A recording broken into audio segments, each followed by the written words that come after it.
take a seat. Please take a seat. We're going to start soon. Let's see if this mic is working. Yes, it is. You know that we start devastatingly punctual, so we use all the time at our disposal. But I'm super happy to see you here tonight. Welcome back to Bartos. Oh, my God. That is really bright. Yeah, I know. It's like, well, I don't have my sunglasses on. Super, super happy to see you all tonight. Thank you for coming. I'm Paola Antonelli, and I am the director of R&D. I'm also senior curator of architecture and design here at MoMA. But I'm welcoming you today. I mean, I see many faces that I know, but for those of you who are here for the first time, these salons, MoMA R&D salons, are meant to demonstrate to the world that museums and art can be the R&D of society. So this is really the spirit.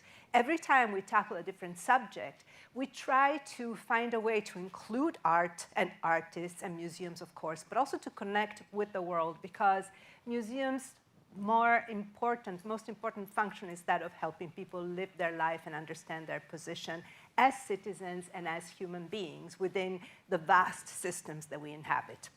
So tonight, talking about breath is definitely part of this conversation. And you know, breath is the red thread that connects all the crises. Of course, we can wax poetic and talk about life and death, the first breath, the last breath. But tonight, instead, we're going to look at breath as the red thread that connects crises that range from, of course, the COVID pandemic to Black Lives Matter to the environmental crisis, and you name it. You know, this continuous thread will help us understand perhaps more about how we can tackle all these crises. This great image, you might have seen it, are bubbles of methane gas coming up from the Lake Baikal and just freezing before they even come to the surface. And it's just like a beautiful way and a terrifying way to think about breath, just like this slide that is also terrifying and beautiful. This is one of my favorite works by Neri Oxman, and it's called Lazarus. It's actually in the collection of MoMA. And the idea came from a book that you might have read that was called When Breath Becomes Air by Paul Kalanithi, who was an oncologist that got sick with cancer and died, and kind of chronicled his whole travails. But this idea, when breath becomes air, this connection of our breath to the rest of the world, is something that is very fundamental. And Neri was hoping to create this new death mask with which she could capture the last breath of a dying person. And it's something that is at the same time beautiful and instinctive and emotional, but also scientific, because it's about capturing this dynamic flow of the fluids. Well, dynamic flow of fluids. Let's start with COVID. Of course, breath and aerosols. We'll talk about them a lot tonight. You see here some of the imagery of breath. This is actually a 1940 picture from MIT that was trying to see what happens when people sneeze. And up on top, you see various types of aerosols. But that's been really the big issue, you know, how to figure out how to distance, how to live together, how to separate. And of course, breathing and breath is the most fundamental part, and at the beginning was the most tragic part of COVID.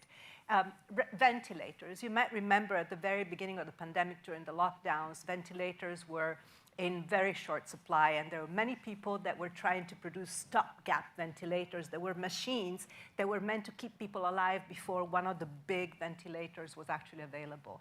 And it's beautiful. It's been beautiful to see how this fight, this war to keep breath going, was including anesthesiologists like Professor Marco Ranieri from Bologna, and also there was a doctor here at Cornell that did the same thing. They found a way to split a ventilator so that it could help 2 patients at a time. And instead, on this side, you see the Afghan dreamers, these teenage girls in Herat in Afghanistan that are now luckily somewhere safe. I'm not going to say where, but not in Afghanistan, that were engineer, you know, like nerdy, wonderful hacking girls that made these stopgap ventilators in a workshop by themselves. So it was really very present.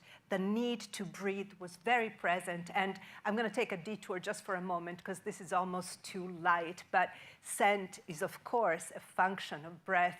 And scent is also part of the stratagems that are being investigated for COVID. You know, biodetecting dogs are very, very sensitive. They're already used for certain types of cancer, and the same with bees.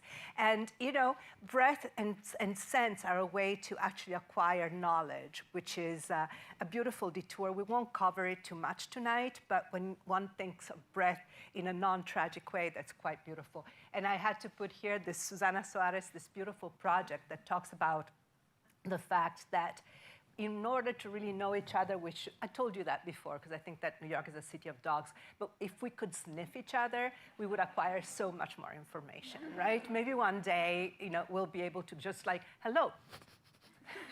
That would be pretty good.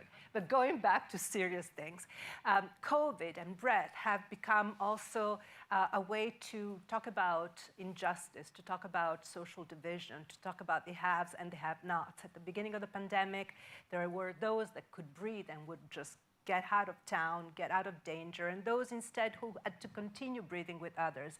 All the frontline workers that, of course, were majority brown and black and were forced to stay in the city, forced to take the subway, forced to go to work, and vulnerable much more than others.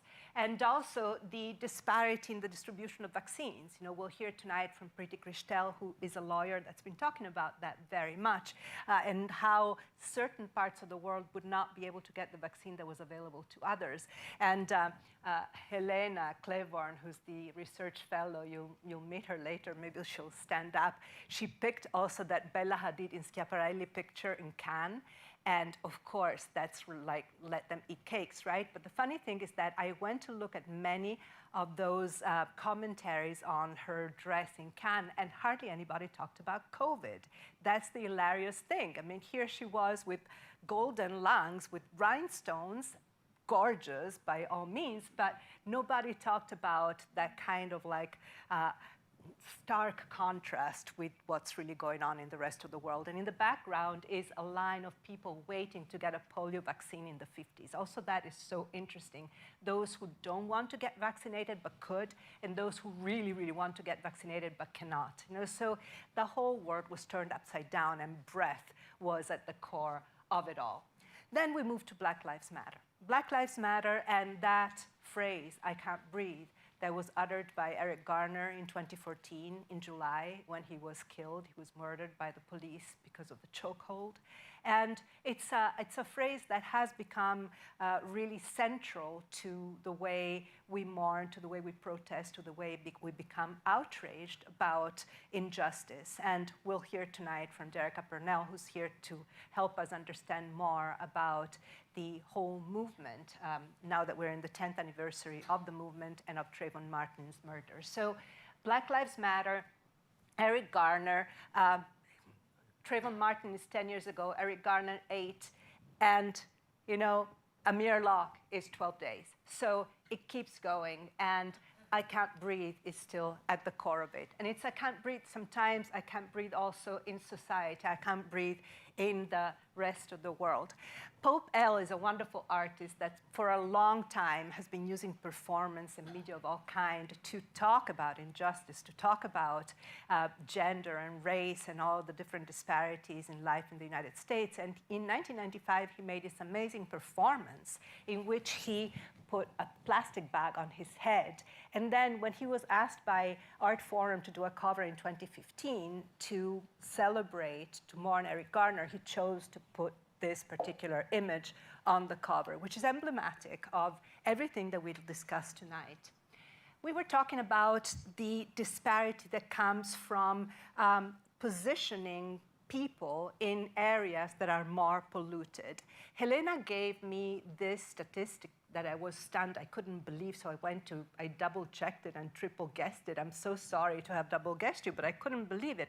There are areas of Chicago that are mostly inhabited by Black people where the life expectancy is 30 years shorter than areas just nearby that are mostly white neighborhoods. I couldn't believe 30 years is a lot. We're not talking 6 or 7.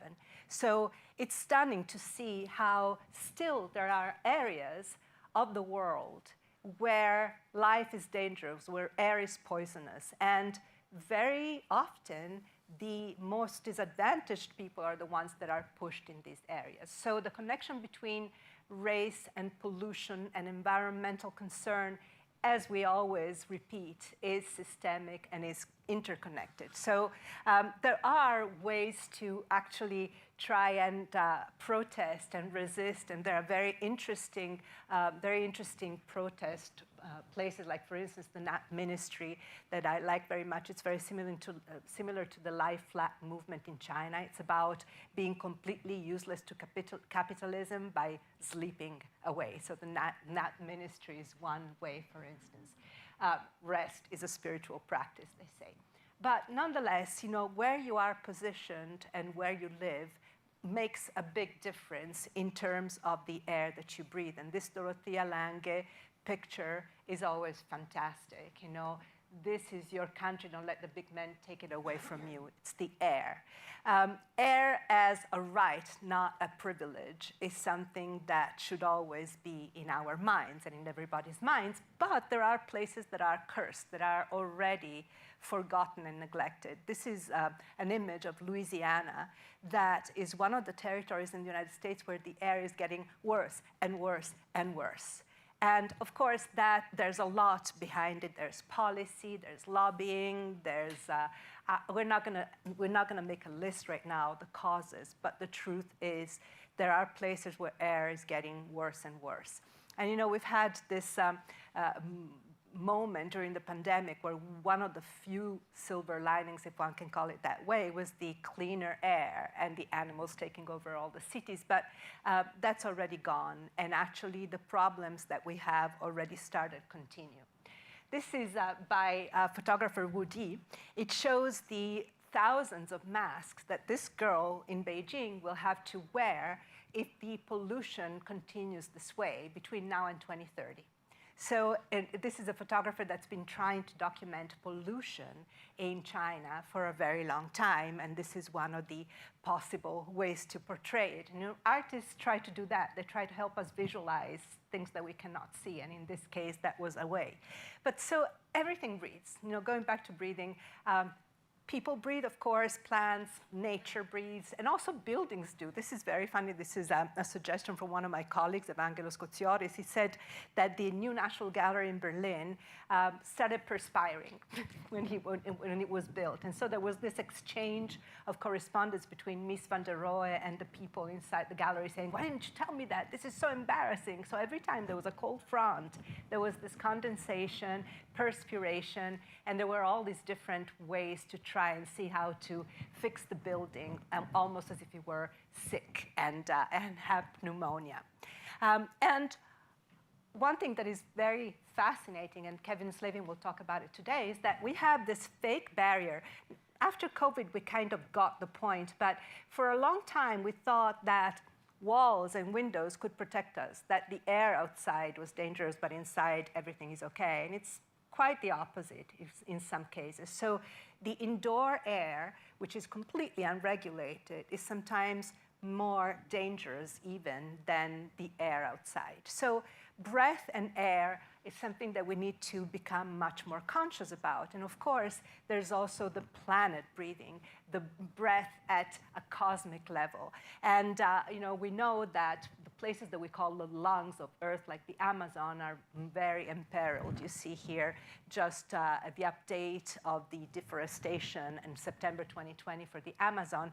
But then there are projects, and then up there you see the permafrost thawing. I don't know if any of you has read that terrifying article in the New Yorker talking about the permafrost actually exhaling all the carbon monoxide that it has retained for centuries, and all of a sudden making exponentially the problem even worse for us and for the Earth to breathe.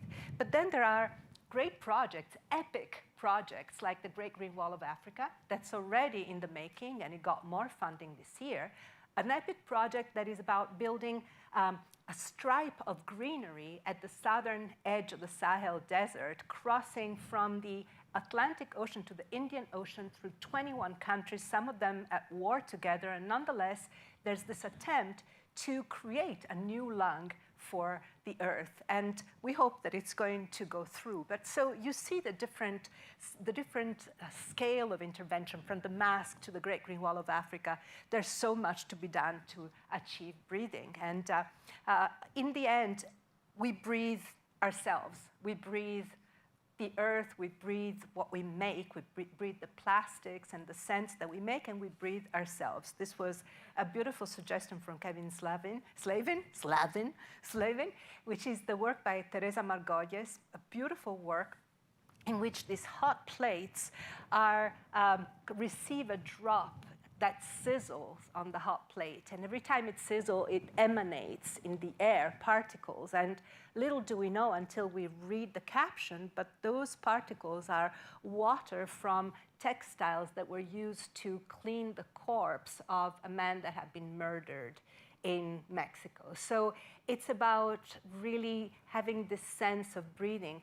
There's an artist, her name is Nina Kachadurian, she's fantastic. She did a whole project about dust at MoMA. She interviewed everyone. She analyzed the dust at MoMA, and just like all other museums, it's not only here, a lot of it is skin of people and hair. So we breathe each other. And it's important to understand that this connection is that deep. And tonight, we have some wonderful people here to talk with us about that, starting with Nanfu Wang, filmmaker extraordinaire. She's going to talk about her movie that is right now, is it on HBO Max? On HBO Max, which is just incredible, that documents COVID in China. And then after Dereka Purnell, Dereka is an activist, like a really hard-feeling activist. Are you also a lawyer? I can't remember. A lawyer, thank you. And all of a sudden, I'm like, yeah, an activist and a lawyer. I wanted to make sure, because there's another lawyer, and I wanted to say it right. A lawyer and activist, and she wrote a beautiful piece. She did an interview with Trayvon Martin's mother that is in last week's issue of New York Magazine, if you haven't read it already. Then afterwards, we'll have Ikene Ijeoma, who is an artist and designer and a professor at MIT. You have all of the bios, so I'm not going to go into too much detail. Then will come Kevin. Kevin is, they like to say multi-hyphenate, yes, and he definitely is. He is a friend, a scientist, an artist, and a tech entrepreneur. And he's going to talk tonight about an entrepreneur and a new enterprise that he's involved in. And then last but not least, Kate Marvel, who's a climatologist from Columbia University that will talk about the planet. So we'll amplify the scale. We'll also have some interstitial videos by Cecil Tolas, who's a scent researcher and artist, Priti Krishtel, attorney, lawyer, and activist for pharmacology and justice, medical justice in the global systems. Lindsay Marr, who is an environmental engineer, and Beth Gardner, journalist, who just came out with a book called Choked, that is all about everything that we're talking about tonight. So I am glad that everybody's here with us tonight. I'm going to start inviting Nanfu to the podium, please. Thank you.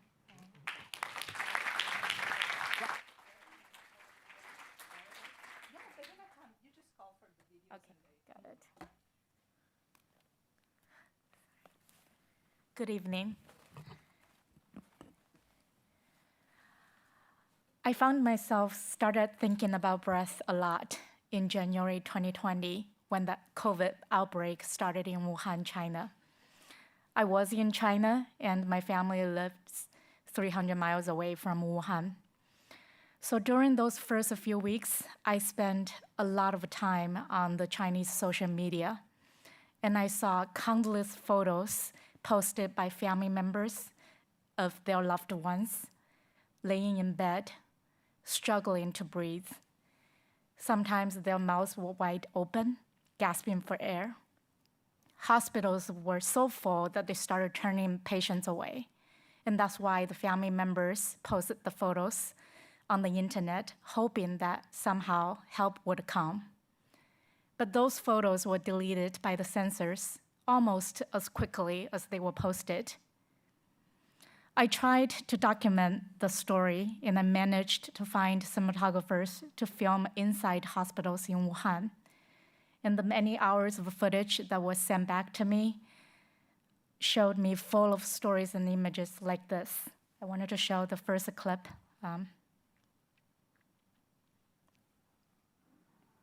我父亲是1月6号到那个协和医院，因为他有心脏病嘛，所以说我们会让他在医院里面打打针啊，调整一下血压啊、心脏啊，住在医院里面10天。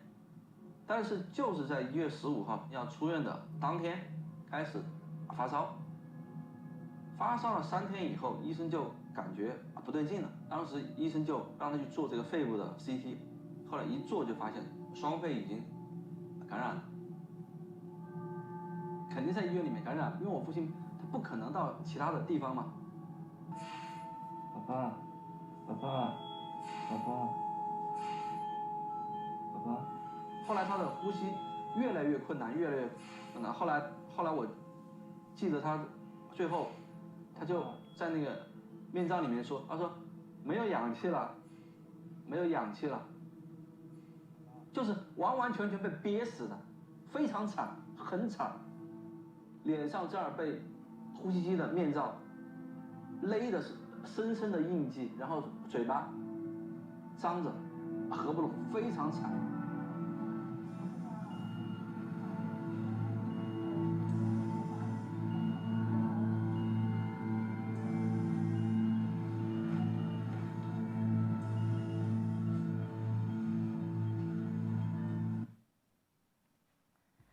What Pei-An, this guy you just met, and many other people told me was that their loved ones had COVID long time before the Chinese government had first acknowledged that the virus could spread between people. And when I continued working on this film, I started to see a similar story played itself in the US as well. Powerful officials downplayed the threat of the virus. And the two countries that were supposed to be very, very different were making similar mistakes. And I wanted to show the second clip of the film.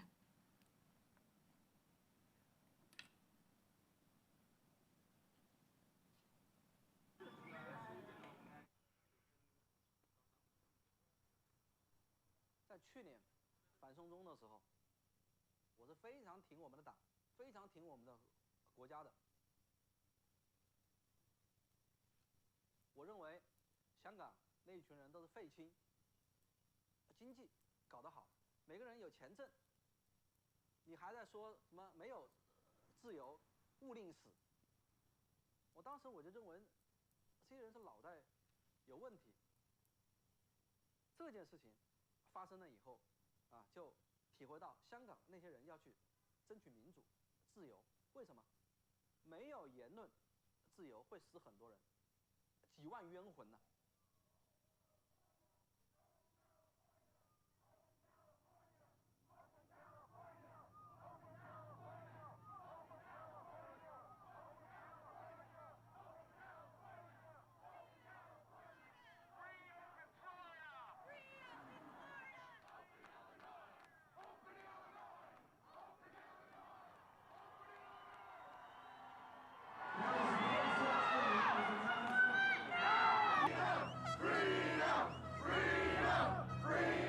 As I watched the protesters in America, I thought about Pei-An. He said that tens of thousands died in China because there was no freedom of speech. I wondered what he would think if he could see what was happening here. I feel like the American government is trying to be more like China, which is a communist country. And I feel like being free is what separates us from other countries. 9 years ago, when I moved to the US, it was the idea of freedom that attracted me.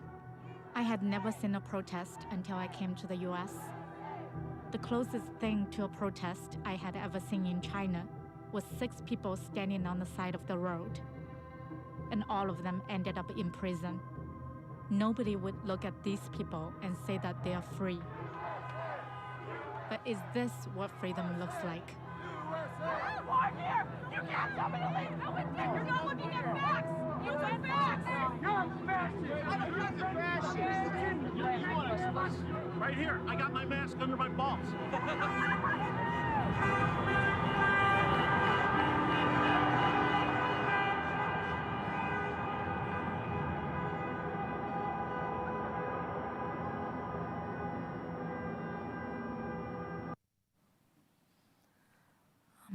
In China and in the US and almost everywhere else in the world, misinformation and lies spread like a virus, and more dangerously than a virus. They hang in the air like viral particles waiting to be inhaled and replicated, and then transmitted to more other vulnerable hosts. And part of the thing that I think misinformation and lies are more dangerous is because no one is really free from it.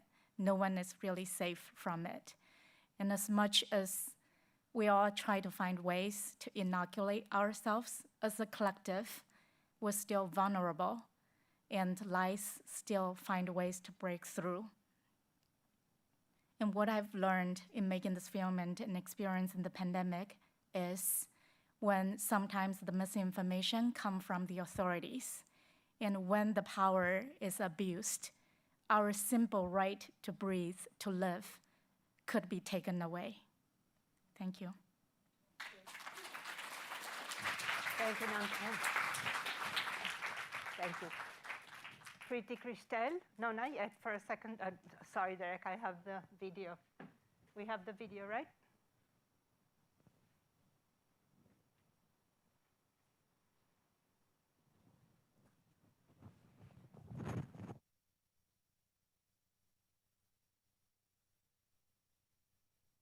How is the international market failing to provide global access to COVID-19 vaccines? By putting a price on the value of our breath. Wealthy Western countries have the power and the resources to hoard vaccines and treatments, leaving those in the global South waiting for scraps. That means that my breath here in America is worth more than the breath of my two uncles in India, who both died of COVID-19. Imagine our world as an airplane. The cabin fills with smoke, and the flight attendants rush in to ensure that the first-class passengers have breathing masks. Everyone left in coach gasps for air, waiting their turn, but the flight attendants remain focused on the first-class cabin, giving them a second mask and then a third, while those in coach look on in astonishment. What about us? They gasp. A few of the wealthy passengers toss extra masks to the back, enough for a small fraction of the passengers. We have to protect the design of the masks. Our job, our priority, is to ensure that the company who makes them thrives, not that you survive, explains the captain. There is a tendency by those in power to attempt to overcomplicate the basic question of humanity over profit, but it's actually quite simple. We could vaccinate the world. Medicines could be a global public good. What gets in our way from doing that is our allegiance to a monopolistic, market-driven orthodoxy. And that is both a global health and a moral failure, because my breath should be worth the same as yours and the same as my uncle's. Derek Purnell.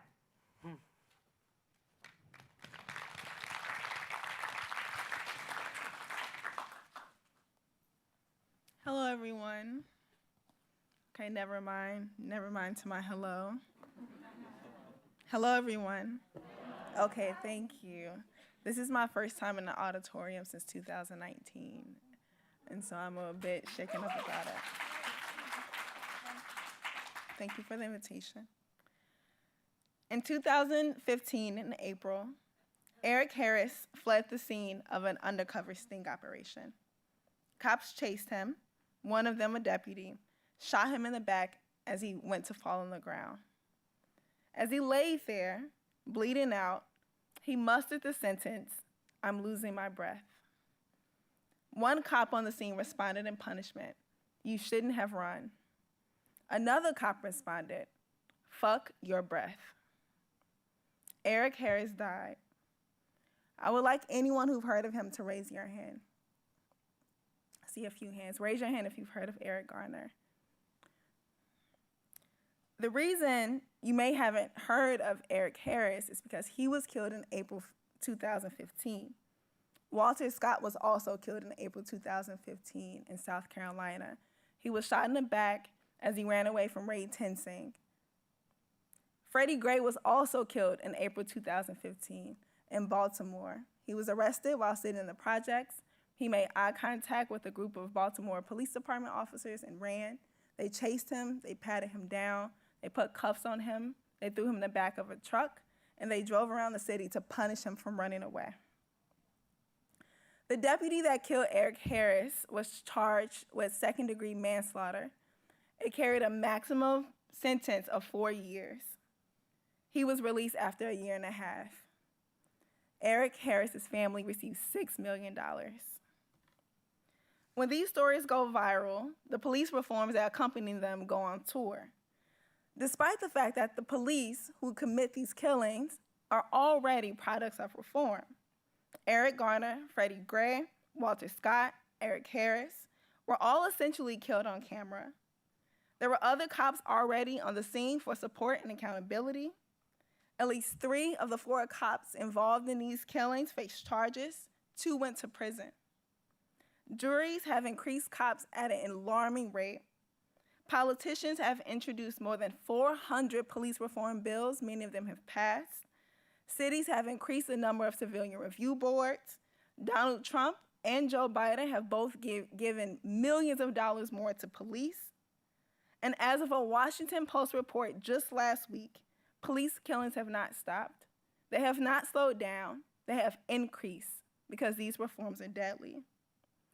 Last year alone, cops killed more people than when the police started, cops have killed more people than when the Washington Post first started counting police killings in 2015, at the time of the deaths of the 4 men that I just mentioned.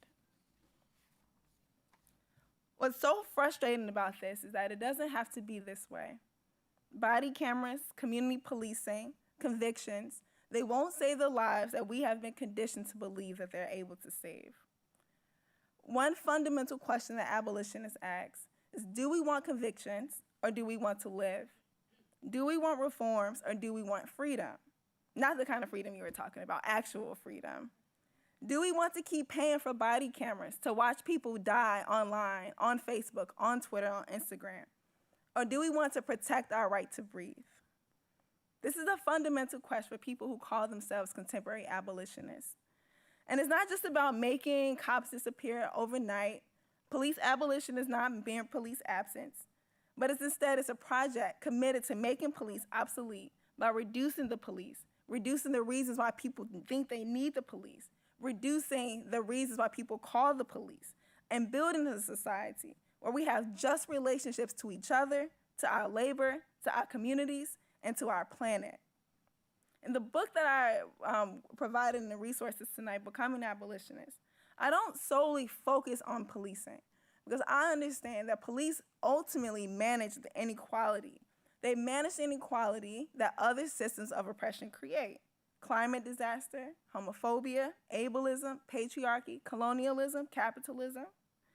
And all 4 of these Black men who I mentioned tonight, they weren't merely killed because they were Black men. They were Black men in class-exploited positions. Gray, like I said before, was captured in the projects of Baltimore. He lived a life of exploitation as someone who was a victim of lead poisoning because of the city's neglect. Eric Garner, who most of you have heard of, was on a corner selling loose cigarettes that was untaxed. Eric Harris, who was killed, who was told, fuck your breath, he was killed stealing a handgun. I haven't been in a position to sell a handgun. I'm assuming that many people that we know probably is that also the case. Walter Scott was unjustly incarcerated over child support payments. And when he chose to flee, to not go back to prison, he was shot in the back and punished for it. What's exciting about abolition, right, the tradition at least I belong to, is that it's also a commitment to eradicating capitalist, carceral, and community-based violence at the same time, over time, until it's obsolete.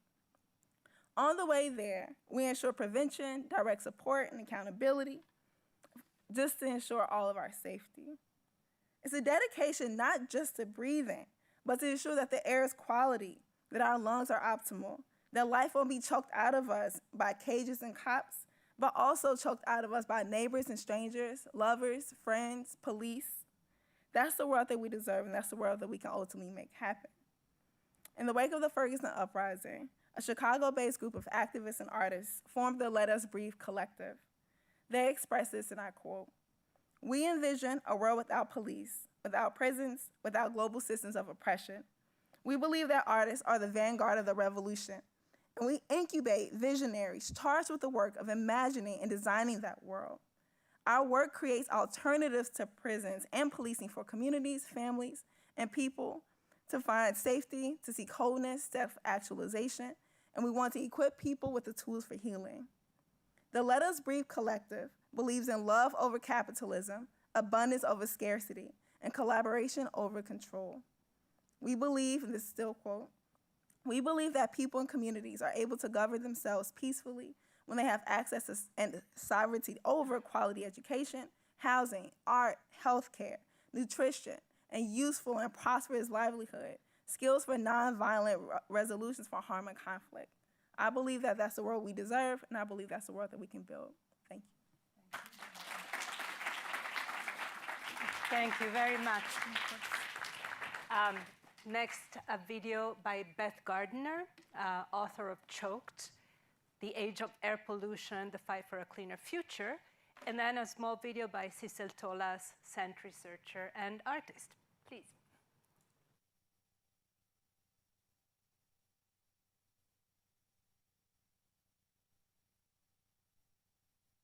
I traveled all around the world reporting on air pollution for my book Choked, and I learned a lot of things along the way. The first is that dirty air is so much more damaging to our health than most of us realize.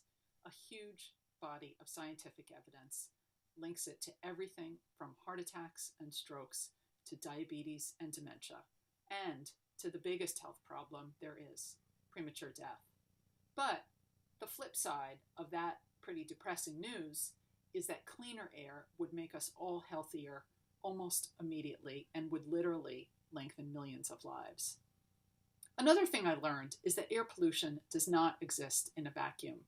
Just like COVID has done, it maps right onto all of the existing fractures in our societies. So that means that while air pollution harms everyone who breathes it, poor people and communities of color are disproportionately exposed. And that makes cleaner air not just a top-tier public health issue, but also a matter of social and racial justice. I think the most important thing I learned is that this is not an impossible problem. We know how to fix it. Strong regulation and enforcement from governments can make polluting companies do better. We need to move off of fossil fuels like coal, oil, and gas as quickly as we possibly can and get our societies onto cleaner forms of energy like wind and solar. We need electric cars, but we also need to make the changes in our cities that will make driving less necessary. So that means better public transportation and ways of making walking and biking safer. The steps I just mentioned are exactly the ones we need to be taking anyway to avert a climate catastrophe. So while it all sounds pretty daunting, I think the biggest and most powerful thing I took away from my reporting on air pollution is that the things we need to be doing if we want a stable climate for the future will make us all healthier right now. I don't know what other reason we possibly need to get started.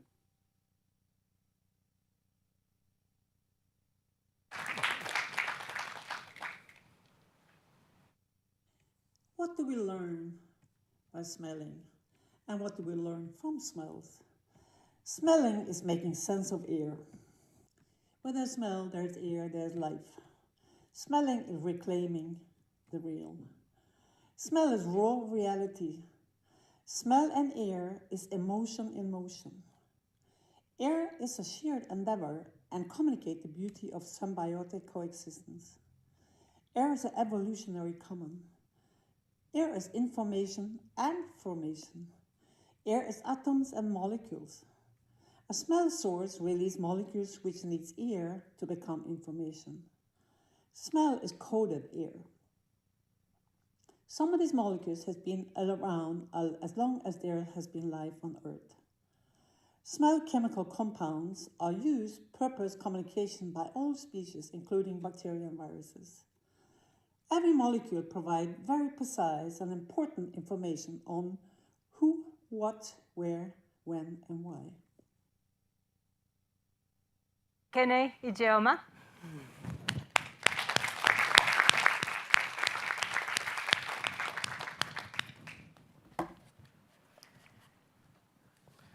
Hello, thanks Paula. I've been a long time attendee and it's great to be a presenter for this topic. I want to start by reframing breath as change as a way to create a through line across the few projects that I want to share that I feel like brought me to the Breathing Pavilion.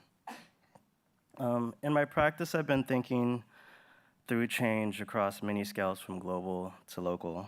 In 2015, Paula included one of my first projects titled The Refugee Project in an exhibition titled Design and Violence. It'd been when I was thinking about change and belonging through drawing connections between the millions of people who had been displaced from their countries. We drew lines to create a network of nodes for each country, and with links for all the people that connected them.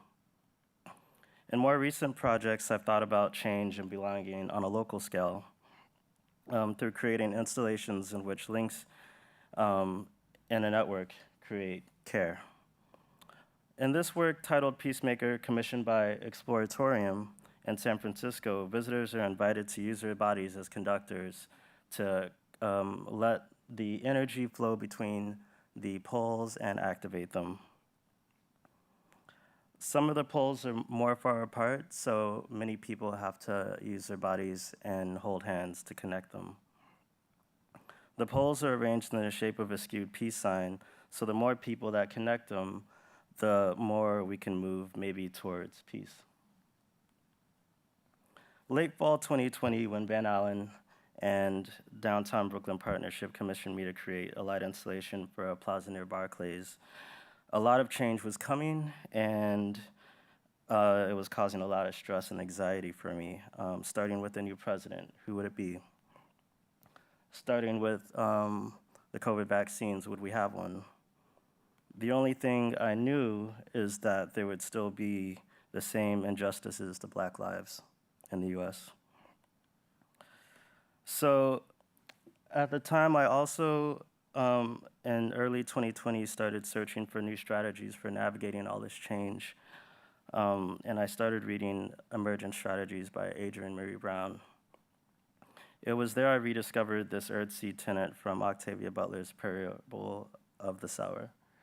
All that you touch, you change. All that you change, changes you. The only lasting truth is change. God is change. I also rediscovered this quote from Obama's 2008 February 5th speech. Change will not come if we wait for some other person or if we wait for some other time. We are the ones we've been waiting for. We are change that we seek. We are the hope. I felt like I was holding my breath and waiting to exhale all this change. I'd been forgetting to breathe. So, as they suggested, we are change, and we are the change we've been waiting for. And furthermore, I wanted to suggest that breathing together could also be changing together. So, in response to these thoughts, I created the Breathing Pavilion to invite passerbyers to breathe together by syncopating their breaths to a series of air-inflated and light-embedded columns that pulsated to the rhythm of my breath. Moving inside the pavilion, passerbyers were grounded by loose pebbles and surrounded by white noise from the fans, which filtered out some of the street noise. The outside of the columns were mirrored to create boundaries between the outside and the inside. Throughout the 6 weeks, I hosted performances that guided participants through breathing with the pavilion. I started some of those performances with guiding them myself. And I also invited friends like Keon Harold and guests to use their breaths and their instruments to show us how we can transcend and create new moments of peace. One of my favorite moments was when Baba Dan from The Last Poets ended his performance by blessing all the participants with a large gong. He invited people up to the gong, and with their hands out, he hit the gong and let the energy transfer between them, pausing in between and letting some of that energy reverberate.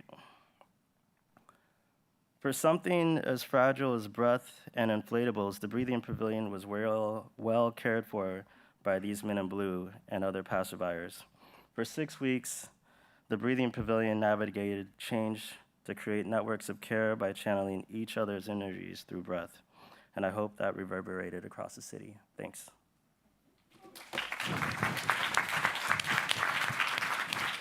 Thank you. Lindsay Marr, environmental engineer.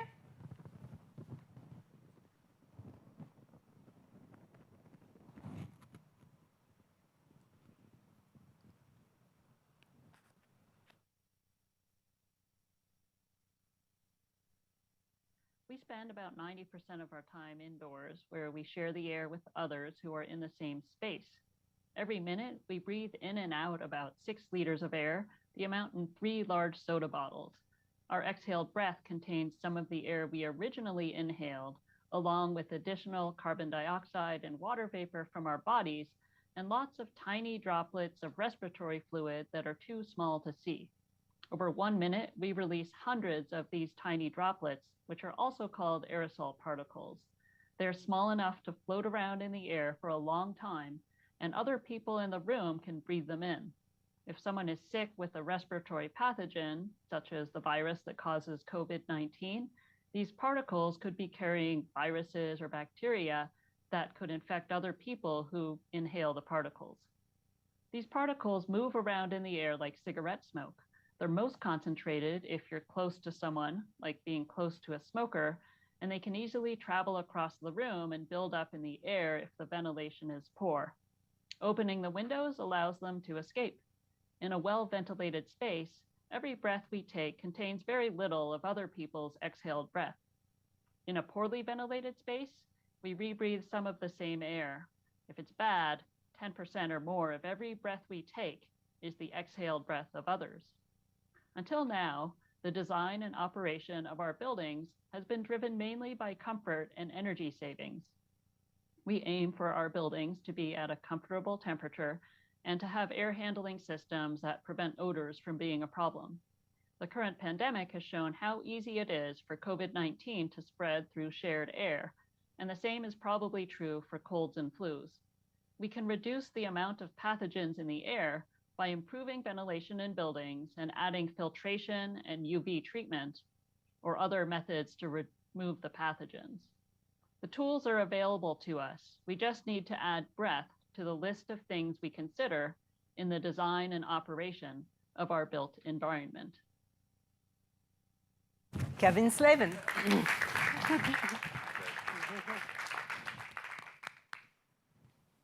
That was amazing. Lindsay is a hero for me and in a way for all of us. All right.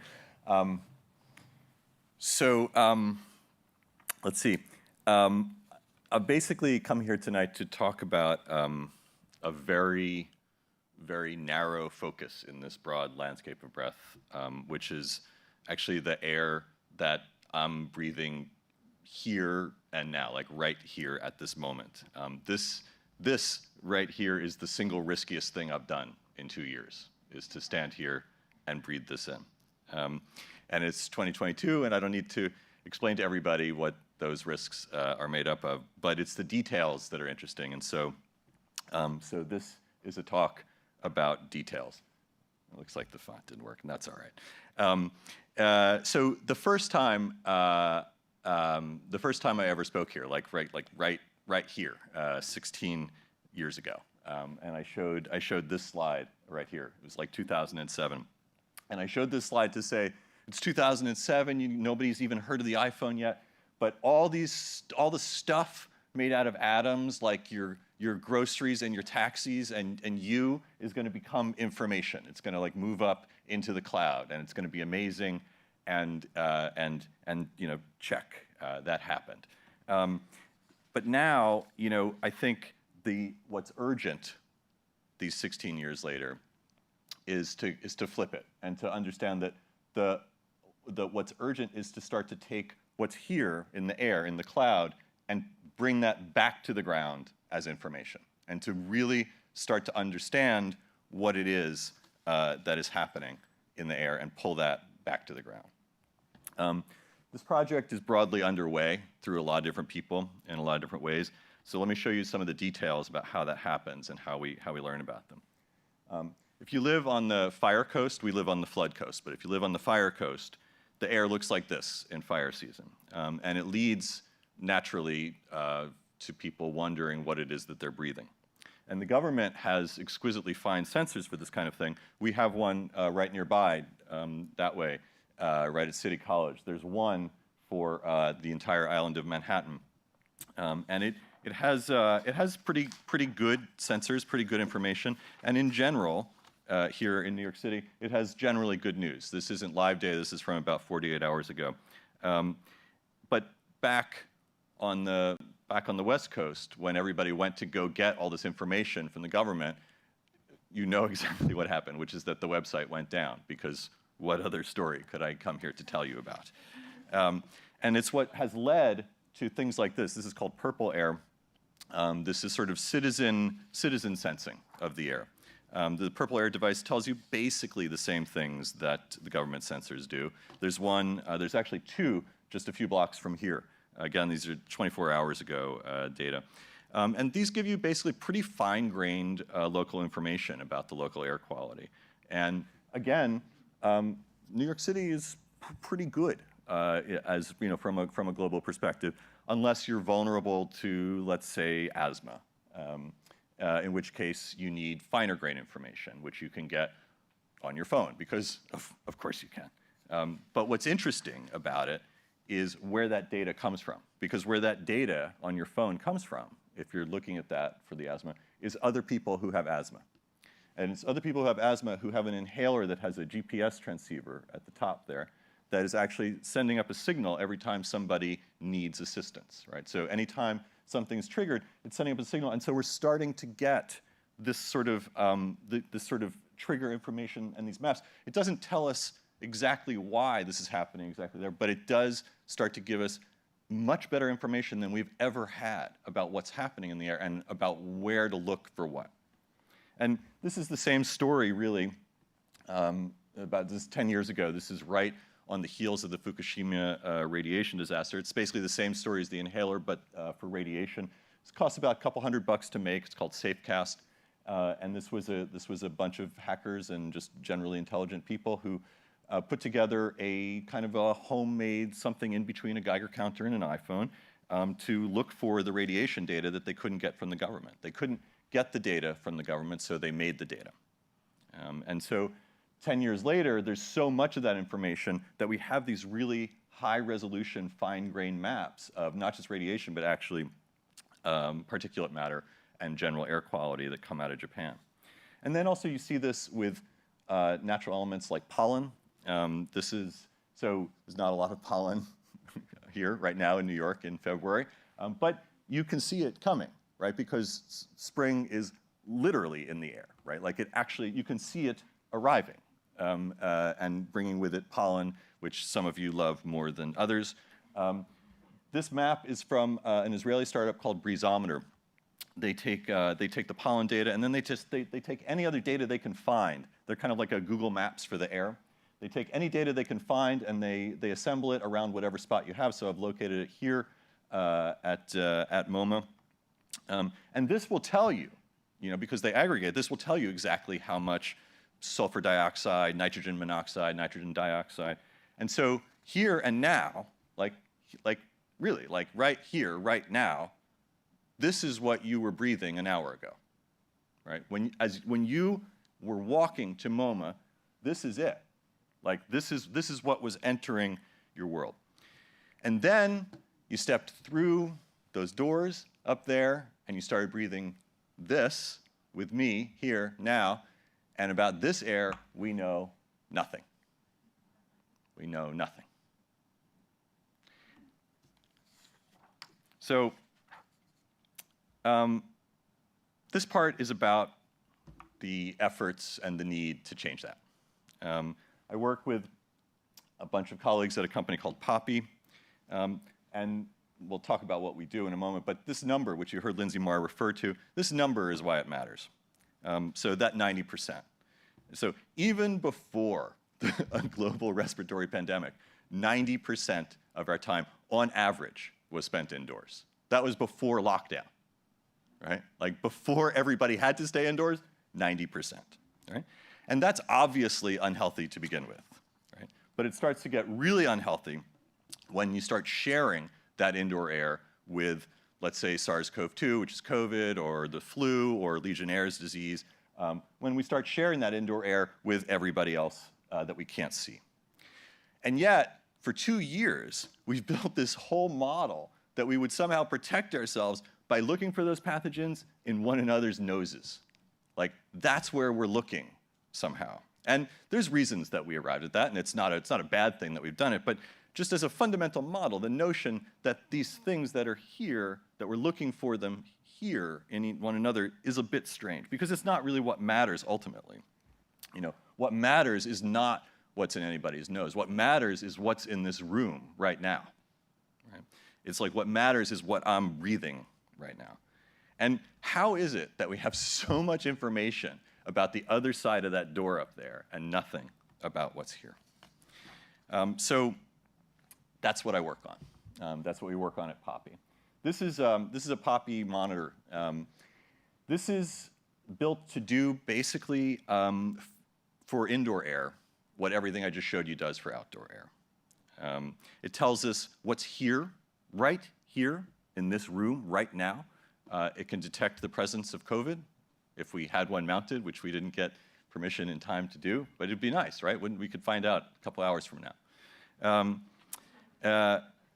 This is up and running in about 50 buildings in North America right now. We'll have another couple hundred shortly. We're just sort of getting going now. This is up and live. This is in an office. This is in a large, is an opera house backstage to make sure that the tech crew and that the actors and so on are not infected or infectious. It's even on yachts, because of course it ends up on yachts, and airports and schools, which I don't have photos of, factories where people can't work from home. And these are places where the rapid detection of pathogens in the air allows us to catch an infection before it becomes a widespread outbreak. All right? This is obviously a major shift in sort of how we think about keeping people and spaces safe. And then while we're in there, getting to see if there's COVID or whatever, we also grab everything else. We just see what else is in the room. For those of you who are deeply versed in this, you'll see that the third one there is actually, that's turkey. That's somebody who left a rotting turkey sandwich somewhere. And all of this is to just move the questions about what we breathe from who has what to what is where. Because it turns out that the things that are in the air, they don't just land anywhere. They land in specific places. And there's reasons for that. This is, if you want to know how COVID moves, it's the blue, it's the aerosols that move out, that has no knowledge about this 6-foot rule that we all go with. This is a very early study. This is January 2020 in Guangzhou, China. So Mr. A1 there shows up and infects these 9 people, who go home and infect another 100 people or so. And the question is, why them? The whole restaurant is down there on the left, right? Why not the other 200 people? And the answer is the heating, ventilation, and air conditioning above them, which is recirculating Mr. A1's air just to these particular people who happen to fall into his path. And that question about not just what it is, that it's in the air, but where will it go, this is where we're starting to really dig in and find a type of measurement that we've never really seen before. So this is a real office with real people in it. It's in a real big city somewhere on the West Coast. These red lines, I don't have time to get into how we do this, but these red lines are the actual movement of pathogens if and when they show up in this office. Right? So this is a map of how the air moves in an indoor space in a real one. And what you can see from this is that you see those long red lines. It means that if somebody was infectious in that office over there, you could be 30 feet away and grab that, because that's how it happens to travel over there. That the way that bathrooms are constructed at negative pressure, they start to move air from one into another. And the ability to map this is what changes our ability to design for it. Because what we need to do, as Lindsay Marr was saying, is we need to filter and clean and change somebody else's breath before it becomes mine and before it becomes yours. And we can't do that if we can't see it. And this is basically where we're sort of putting all our efforts now, is into the ability to see this. Again, this is a real office. This is much closer to home.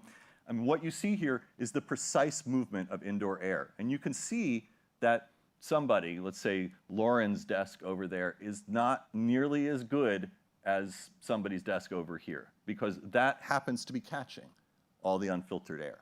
Right? And we do this so that this particular firm could then take the measures, which in this case happen to be just installing small air purifiers, and make that difference. And this is all about, and this is just the last point, this is just all about building a new set of criteria for architecture that can fundamentally be infection resistant, right? The strategies of elimination haven't worked, and they're probably not gonna work. And the pathogens aren't going anywhere, and we're not going anywhere. So we need strategies around detection, analysis, and to some degree, accommodation. And what it comes down to is that designers and engineers and architects need to understand that air is a fundamental material of architecture, and I'm very proud and excited to be working on the tools that we are building to measure it. So thank you very much. Thanks. Yeah, that was terrifying. No, that was like really terrifying. So another dose of Cecil Tolas, and then we end with Kate Marvel. So Cecil.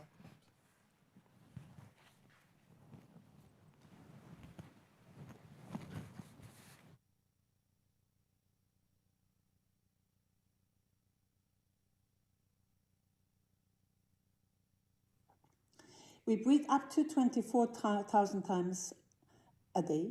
With every breath, we move up to 13 cubic meter of air.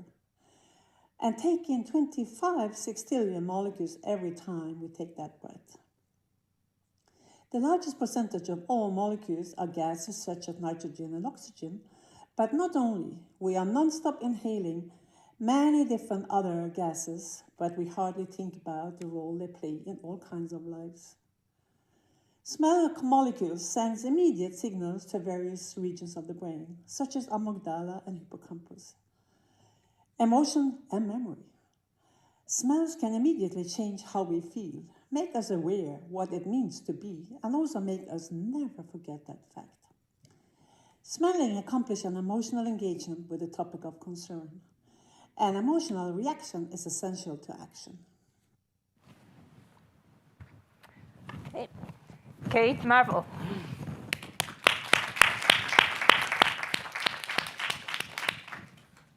Hello, hi. So I am a climate scientist, and I think about breath as marking time, because we all breathe between 3 and 5 times every minute, and has been pointed out, that means that we are all, everybody in this room is exhaling carbon dioxide more than 20,000 times a day. So how much does that exhaled carbon dioxide contribute to climate change? The answer is not at all. Not a single iota. And that is because every carbon atom in your body, every CO2 molecule that you exhale, was pulled from the atmosphere by the process of photosynthesis.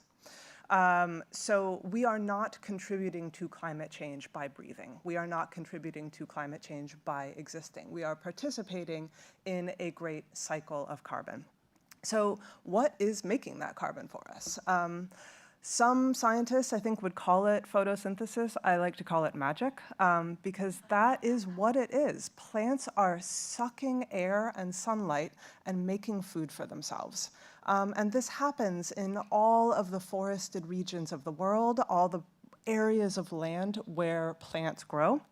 And it's also happening in the ocean, phytoplankton, kelp, seagrass. But this dictates another cycle of breath. There is a seasonal cycle. You can see here in this image from space, the chlorophyll starting to seed ground to other chemicals. We call that autumn.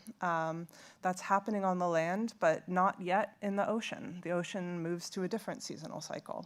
And together, the cycle of photosynthesis on land and in the ocean dictates the seasonal cycle of carbon dioxide. So what you're seeing here in the yellow is carbon dioxide in the atmosphere, and what you're seeing in the green is the green up and senescence of land plants.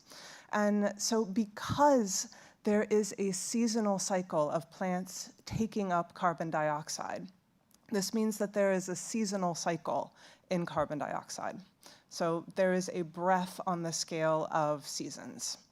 But it's not a perfectly smooth breath for all eternity. It's kind of a ragged breath. And the reason for this is we all know that the Earth goes around the sun, right? Well, technically, the Earth and the sun orbit each other's mutual center of gravity, and there are other planets besides the Earth. They are all terrible. This is the only good one. I want to be very clear about that. But other planets exist, and they tug on the Earth ever so slightly, just a little bit, enough to cause periodic wobbles in the Earth's orbit. In its eccentricity, it goes from a circle to an ellipse and back again to a circle. In the tilt of its axis and in the precession of the axis. Basically, is the North Star Polaris, or is it something else? And these alter the shape of the seasons. And we have evidence of the last time this happened. So about 20,000 years ago, the Earth wobbled slightly in its orbit. That made Northern Hemisphere summers slightly shorter and Northern Hemisphere winters slightly longer.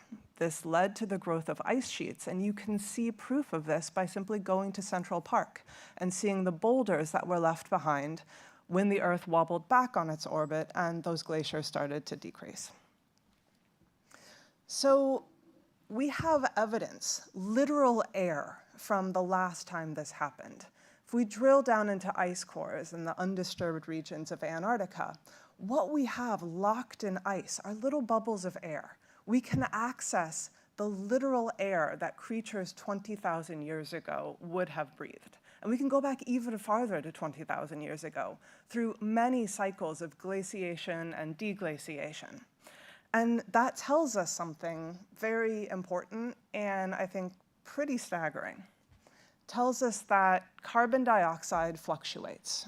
We know that during the last glacial maximum, 20,000 years ago, carbon dioxide levels were about 190 parts per million. We know that before the Industrial Revolution, carbon dioxide levels were about 280 parts per million. Now, the last time I checked, we're at over 415 parts per million.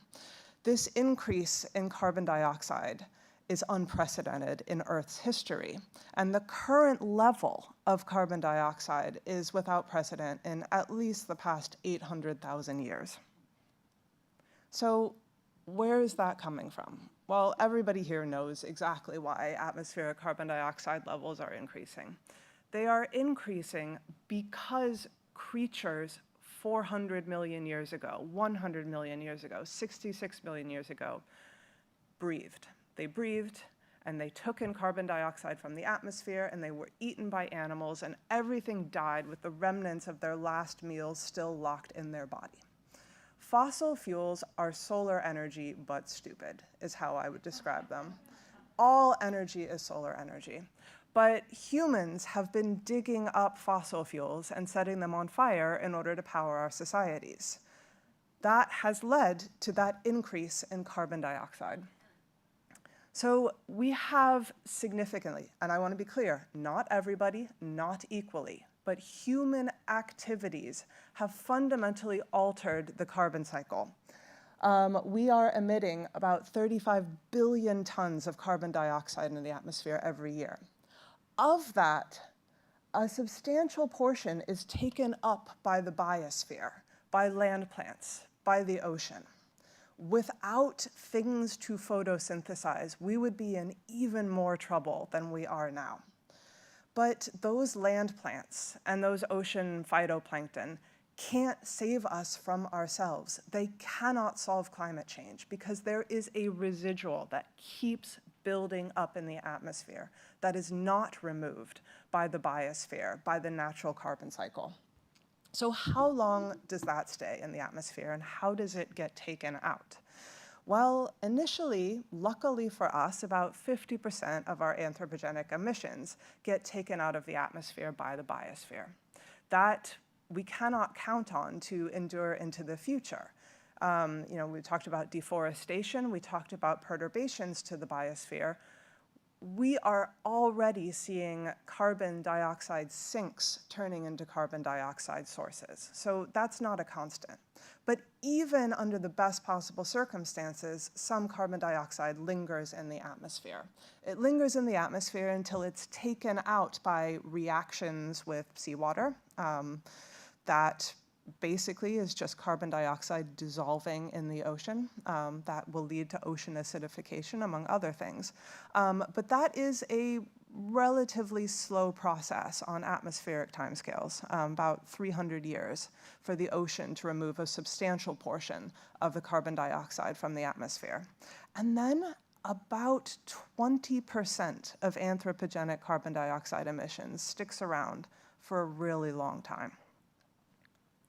So this here is basalt. It is a fairly common rock. There's a lot of basalt on the planet.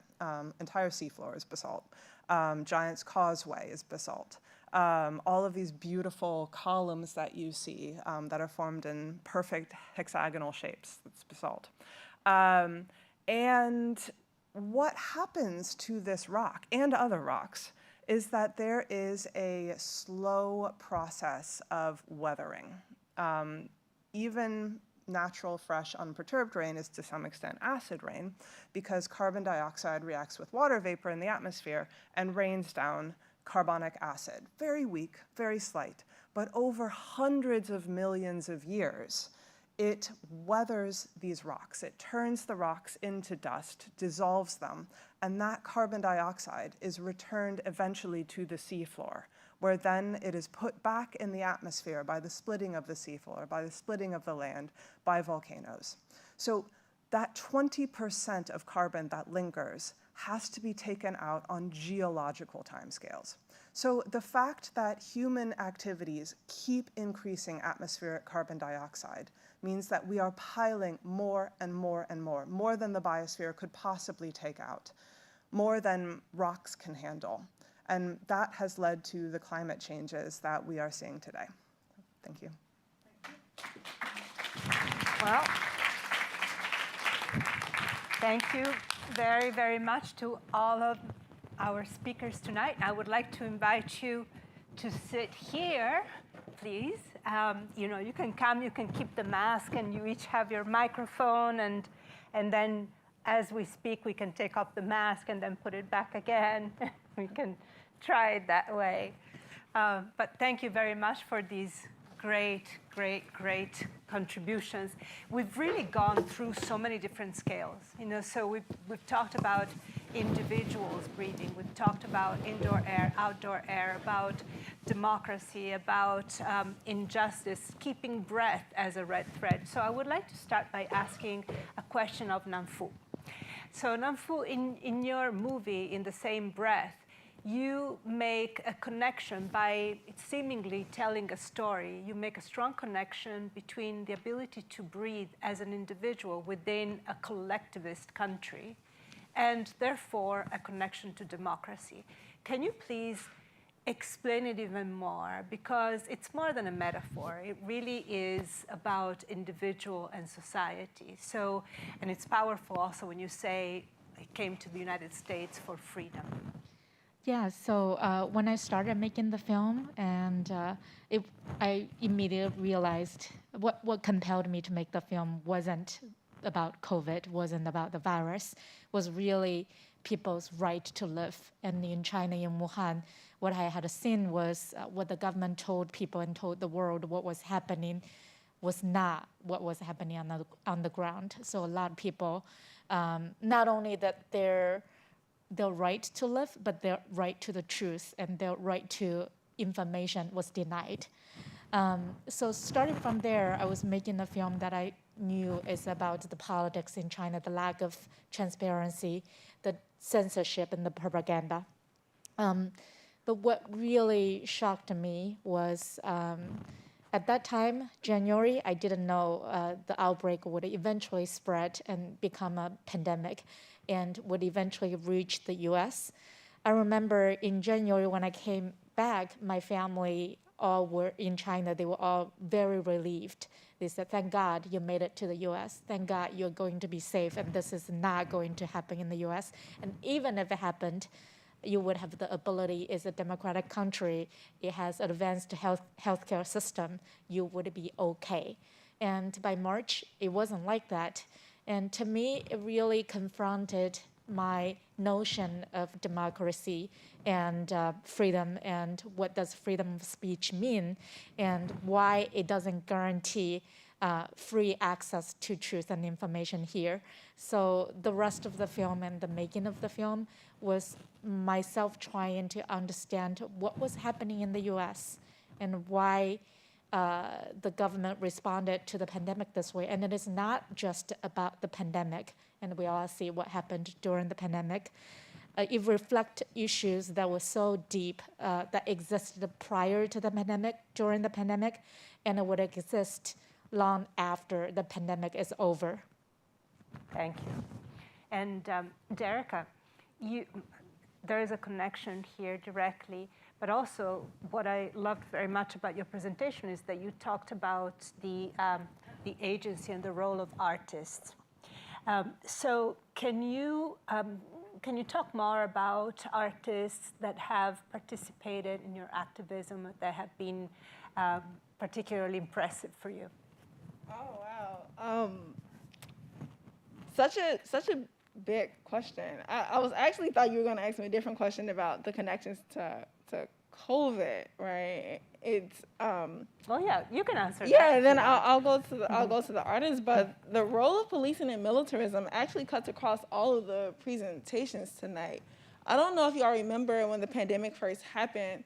There was a black man in Philly who wasn't wearing a mask, and he was dragged off the bus by a group of police officers. And throughout the pandemic, mask enforcement has bore down disproportionately on poor Black working class peoples, immigrants peoples in this country. And so even as I was thinking about your presentations and who has access to clean air, so much of that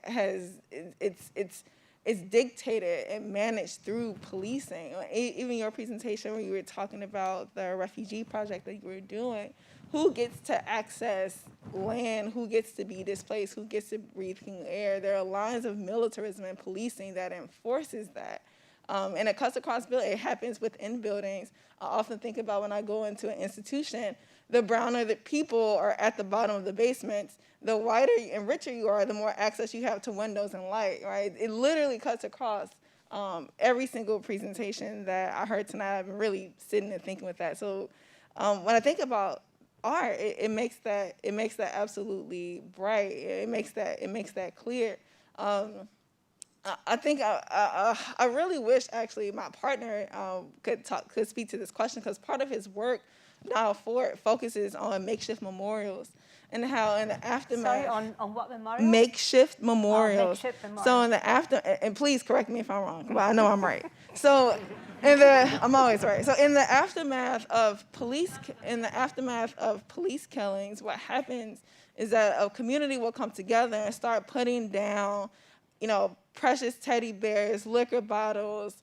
His piece is also in that New Yorker mag. He talks about the relationship of activism and makeshift memorials and ring shells and how communities come together to mourn and grieve victims of police violence, right? And so these are, there are installations, but they're also responses and rejections of the killings that happened and took place. And so his work, he looks at makeshift memorials all across the country and connects them to traditions of activism through spirituality. It's actually quite beautiful and important work. Sorry, I know I'm making this all about you. We can talk about this later, but it's so important, because what happens at these sites of institution that he argues at these makeshift memorial sites, you have people who are coming together, who are reflecting together, who are mourning together, but who are also doing mutual aid together, right? One of the first projects that I wrote about when I was in law school, coming out of St. Louis, was how the Ferguson Quick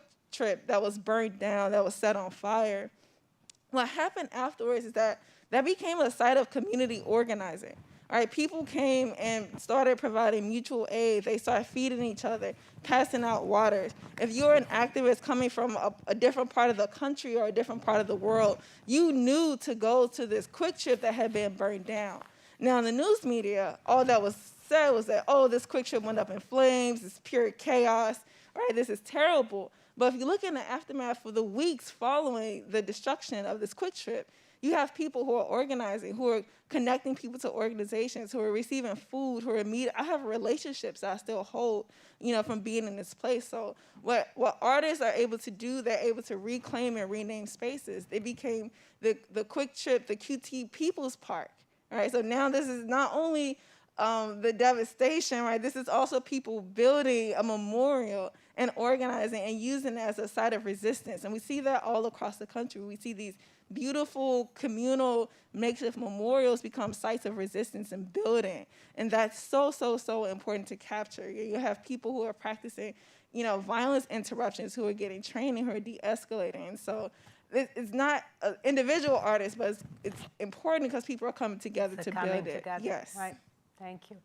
And the breathing pavilion, there are so many ways to talk about breath, and it's like a respite also, but the breathing pavilion was a place for people to come together, and it was in a pretty dense and active part of Brooklyn. So did you see, was there like a Stonehenge kind of feeling when people came inside? Because every time I see things in a circle, I'm like, oh my God. So did things change the moment you walked in? Yeah, it's actually funny because I didn't mean for it to be like a Stonehenge. It just felt natural. I was natural. kind of scared when I went. I'm like, oh my God, am I going to be zapped? Yeah, you're asking about whether things change when you get inside? Yes, could you feel, was there a different kind of air pressure? Oh. Of that kind, No, it didn't change the air pressure, but it did create a space of it was just a different sonic environment. And what the project was about was creating, in a way, like a new space, a public space for breathing meditation and just meditating in general is what I think can happen in those moments when you have a space to breathe. And that there wasn't enough or any public spaces to do that. And so also during the pandemic, I was looking for new rituals and thinking about what it would look like to actually create a space to practice the ritual of deep breathing just whenever. Just like if you're going from point A to B, what if there were spaces across the city where you could just sit or be however you are in that space and just meditate. And that's what I was trying to do with the breathing pavilion. That was just a first sort of proposal and what that could look like. I'm glad that you brought it up because, as usual, when we pick a topic, there's so many different ways to talk about it. And Helena, by the way, can you show yourself so people see you? Maybe you come down. You come down here so you take your bow. But she was also trying to reach a really great opera singer for her to also make one of those videos. So this is Helena Claiborne, yay!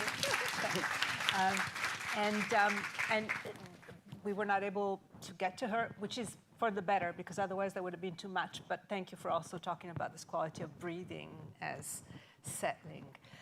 Kevin, will we have to retrofit all buildings? Is there a way to, is there a way to, you were talking about air purifiers, so with that kind of acupuncture, you can do something to buildings? Acupuncture is a nice way to think about it. I mean, I think in general, somewhere here, I can't see because of the lights, but somewhere there's a bunch of vents and ducts that are basically moving some air into the room and some air out of the room. And those, I know because I've spoken with your engineers, have been upgraded with... we wanted to make it happen, but we didn't have enough time, so that's why. But the engineers have put in better filters into these ducts so that the air that's being pulled out of here and then circulated back in here, we're not getting fresh air, but the air that's being pulled out and then pushed back in is moving through filters that have been upgraded, and that makes a huge difference. The problem is that you need to push a lot more air through these filters because they're filtering a lot of stuff. So that leads to higher energy costs and so on and so forth. So there's always these trade-offs in it. And I think the problem has been that there's no way to quantify what the benefits and risks are. And so part of what I'm interested in and what we work on is like what are the ways where we can get, like, it's almost like precision medicine to actually understand what would you have to do here. And a lot of times those interventions are small and very, very local, and it's like acupuncture. It is a very, very local practice. It's about, this particular door or that particular area where that filter failed and nobody even noticed it. But all of that has been invisible to us in part because we didn't really have a reason to care, and in part because we didn't have the tools to measure it. So. I really love this thing that is happening in architecture, where once upon a time, especially in modernist architecture, there was the sense that you could have the exterior permeate the interior. And right now, it really is happening, whether you want it or not, or even worse. And in a way, airplanes are the petri dish of everything, both airflow, misbehavior, policing. I was reading that there was an article in the New York Times, I think yesterday or today, about the plight of air, how do you call them now? Of the crew, basically. There's a change in nomenclature, but apparently there's that exchange of air that is very efficient, right? Yeah. When an airplane is powered up and running, it's actually a very the quality and shift and number of changes per hour that's happening in an airplane is actually very good. It's not so great when you're sitting on the runway and the plane is off. Then you're just sitting in a big aluminum tube. Yeah, true. So Kate, this is a pretty great question that I think Helena composed. Talking about the Earth breathing humanizes the planet in a way by connecting it to an activity that we perform as humans. Is it accurate and, more importantly, helpful to create these metaphors? Do they help making people understand the dire straits we're in? That's a great question, and it's one that I think about a lot because you hear "save the planet" all the time, and to some extent the planet's going to be fine. There's going to be a rock going around the sun, that's right. And so I care about the planet, but I care about the people on the planet more. And I think, it's really important to stress that climate change is not a scientific issue. It's something that is informed by science. But I see all of these headlines that are like, scientists worried about the permafrost. I'm like, where do the rest of you live? I think, yes, science can help us understand this crisis. Science can help us understand what's happening. But I'm a physical scientist. I change carbon dioxide in a climate model by changing a single number in a rundeck. In the real world, we change carbon dioxide in the atmosphere through the culmination of multiple systems that have come about through the choices of humans, and particularly humans with power. And that's something that I, as a physicist, am not trained to understand. I would say, good job, planet. I like this planet, but I really care about the people who live on this planet. So, save the planet, yes, but save the people. And B, I think we really need to stop thinking of climate change as a scientific or an environmental issue, because it really is an issue that touches every aspect of society. And I think, honestly, everybody here probably has something more informed and more relevant to say about climate change than me as a climate scientist. Okay, great. So I would like to open it up to questions from the audience. If there's any, please raise your hands. There is one over there. So now you're going to tell us about the makeshift memorials. No, okay. Hold on. There's a microphone coming. Cool. Thank you so much for doing this wonderful event. I'm going to be a little selfish because I want to put you two in conversation around climate change and policing. So, Derica, can you talk a little bit about how climate change impacts policing? Because one of my favorite parts of the book. Wow. Okay. Yes, of course. No, it's going to go on by itself. Don't worry. I think I've manually turned it off. Oh, you turned it off? Yes. See, sorry. Okay. Yes. Yes, of course. Thank you for that question. So, climate change has, so many impacts for the planet, obviously, but it also impacts humans. We know when there's heat, there's more violence, there's more interactions, right? We see, if we look across zip codes where there's fewer trees, for example, where there's more sunlight. DC, for example, where I used to live, between neighborhoods, across zip codes, you see there could be a 10 degrees difference in temperature between poor Black neighborhoods and white affluent neighborhoods in Northwest. And so what happens is that the lack of trees that are planted in those neighborhoods lends itself to all sorts of, literally from violence, like interpersonal violence, mental health, episodes that people have at a higher rate. You see the bills increase in poorer Black neighborhoods because there are fewer trees. The trees are being cut down. When the bills are high, people fight, people argue, especially if it's already hard for you to pay bills. So what happens when people are fighting, when people are hot, when people are having increased mental health episodes? Who responds to that? It's not a rhetorical question. Who responds to that? The police. So one dangerous fear that I have, and this is not someone who's a climate scientist, is just as the planet continues to heat up, what's going to be the impact on our social relationships, and who are going to be the people who are called to manage that, right? And so it's absolutely terrifying what happens. It happens on a global scale, again, with the refugee crisis. We look what happened in Syria. We see farmers and people who are displaced by land. People just don't become refugees. I was thinking probably of your earlier categorization that's very, very popular of the have and have-nots, but there's so many more actors, right? There are takers, there are enforcers, and there are have-nots, right? There's a social order to this. And so as we are going to continue to see the impacts of climate change, the people who are going to manage that, they're going to make sure that resources are hoarded for the people who can afford them, the people who can access them. And so it's absolutely a social issue. I could not agree more with that. Thank you. Okay, other questions? There's one over here, please. Microphone is arriving. Hi, Kevin. I wanted to ask you something.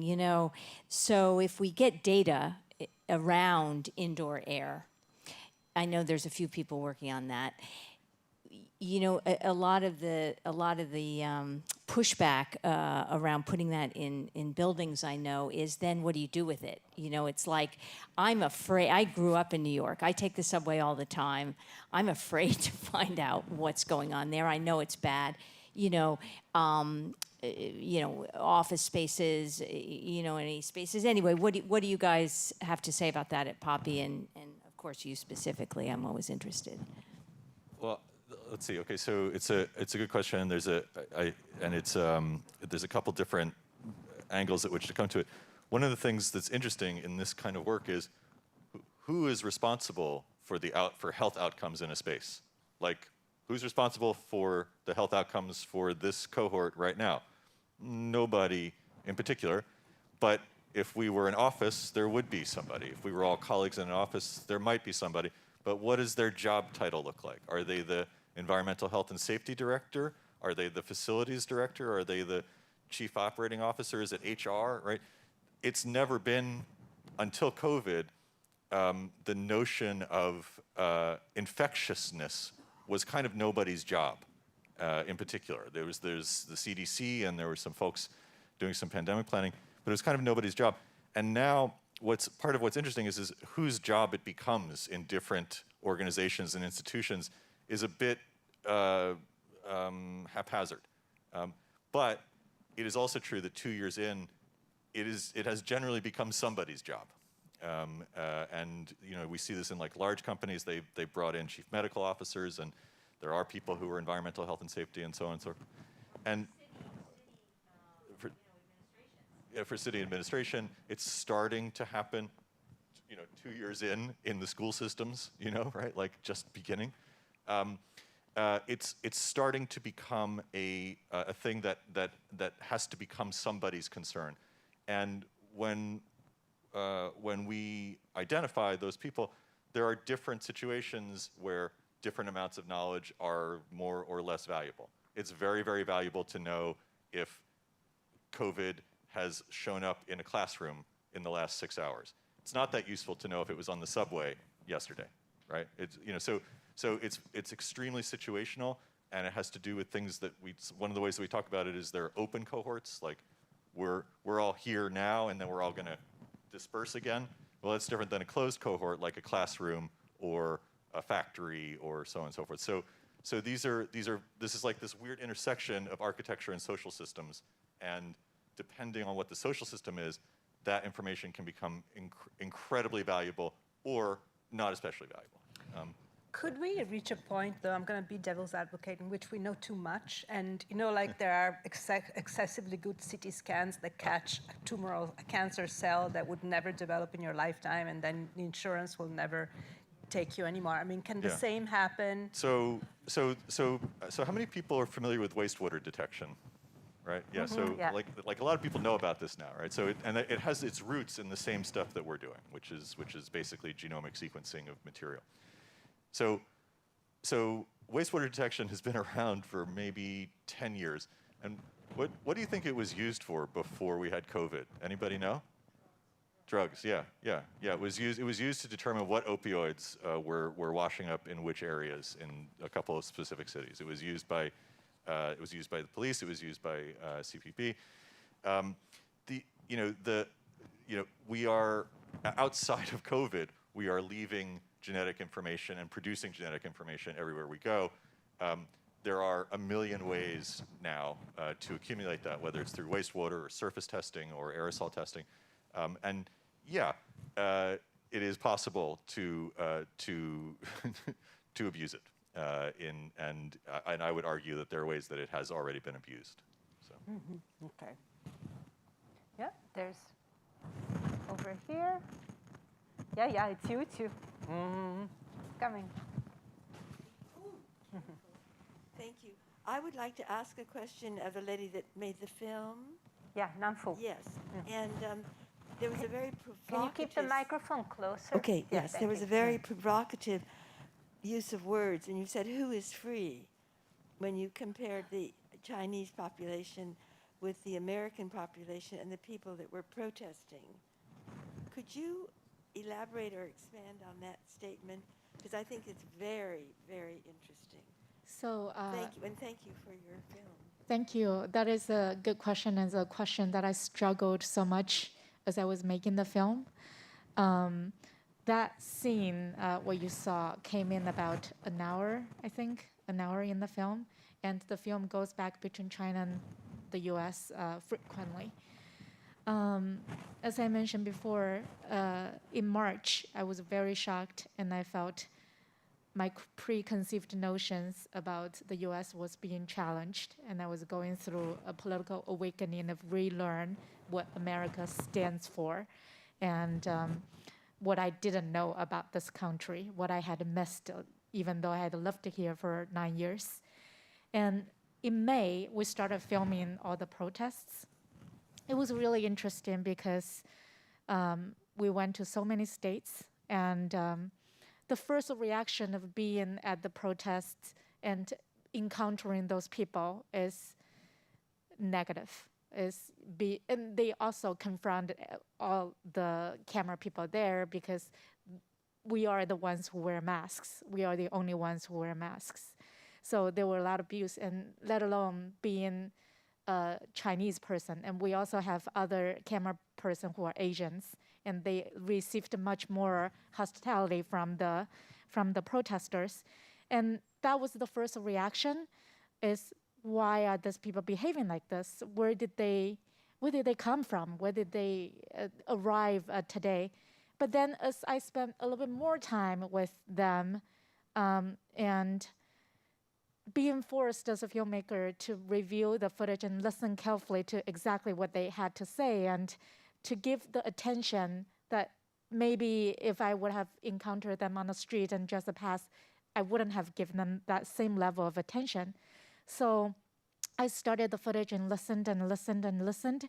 And what surprised me was they had the same claim, same demand as I hear from a lot of healthcare workers are protesting, which is shocking.